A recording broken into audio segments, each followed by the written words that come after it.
Are your candidates ghosting the final stages of their candidacy, meaning not showing up to the job interview, not returning post-interview phone calls, not returning text messages or emails, or ultimately failing to show up for their first day of work?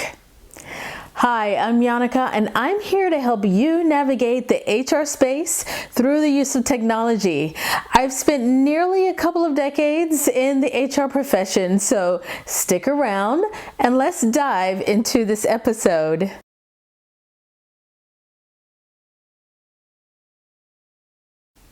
So ghosting can be in the form of zero response in a series of disappearing acts accompanied by bogus stories. It turns out if candidates do not hear anything back from their potential employer within a week after their job interview, they're no longer interested in working for your organization. Think about it, there are plenty of job opportunities out there. In fact, the unemployment rate is at 3.7% as of this recording, which is pretty historical.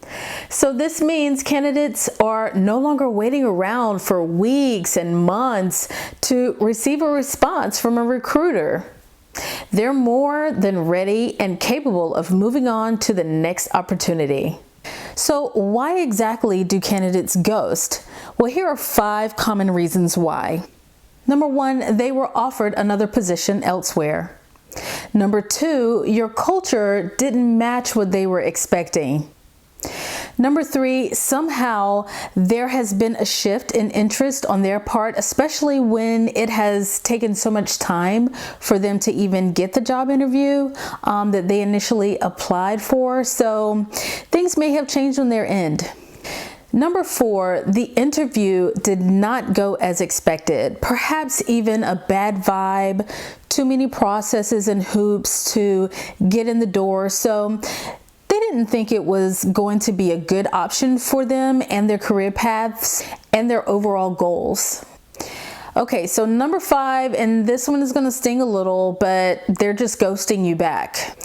When they don't hear anything from you after several attempts to reach out to you and to communicate with you after the job interview, they start to feel as if they're not a priority. So they're not going to prioritize your phone call when you're ready. Now that we have covered the reasons why candidates ghost, you should expect to hear some pretty bogus stories, as I mentioned before, when they choose to go in a different direction instead of just turning the job down. So what can you do to reduce or eliminate ghosting? You want to start by furnishing updates along the way. Let them know that there is being an interview scheduled, or you're coordinating something with the hiring authority or something to that nature, so they know that they are still being considered for the position. So at this point, you may be saying, hey, Yannicka, I can't return all of the phone calls and all of the messages, and that's completely understandable. However, the candidates who have been interviewed and they're at the end of the recruiting phase, they will need some form of communication to keep the dialogue open and to keep their interest going. Also, you want to be as clear as possible with those communications, so as they progress, they know what to expect along the way. When they don't know, then unfortunately, your company could come across as not having a sense of urgency to fill that position, so the candidate will leave their options open. Try to stay in contact via email or a quick phone call. Texting is also an option. It's gaining some traction, and it has proven to have a response rate of 56%, according to a study performed by Hireology. So use those text messages. A lot of ATSs have texting capabilities built in, so take advantage of that.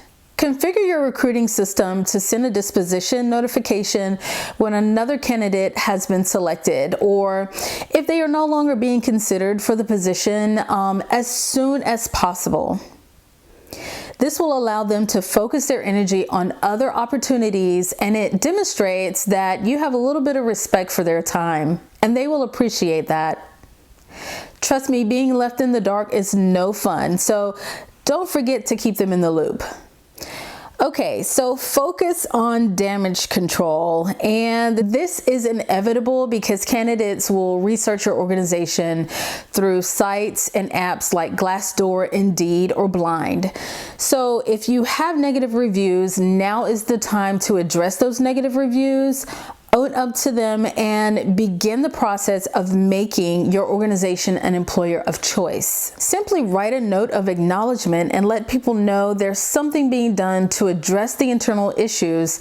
By doing this, you will send the message that your organization cares. And finally, don't be guilty of ghosting candidates yourself. Candidates are tired of recruiters and staffing agencies and hiring managers ghosting them. So in return, they will ghost you back. Try following up within 24 hours of the job interview, which is a critical time because the candidate will be awaiting an answer. So keep the candidate in mind and be mindful of everything that they have to go through to get employed with your organization, all of the assessments, the phone calls, and the interviews. So be courteous and follow up with a phone call. Remember, the candidate experience is real and it's not just a concept. The candidate experience will ultimately determine whether they are interested in working with your organization. So make sure you're sending the right message, set the tone by communicating clearly, keeping them in the loop with simple email, phone call, or a text message. That's it for this episode. If you like what you've heard, click subscribe, and I will see you in the next video.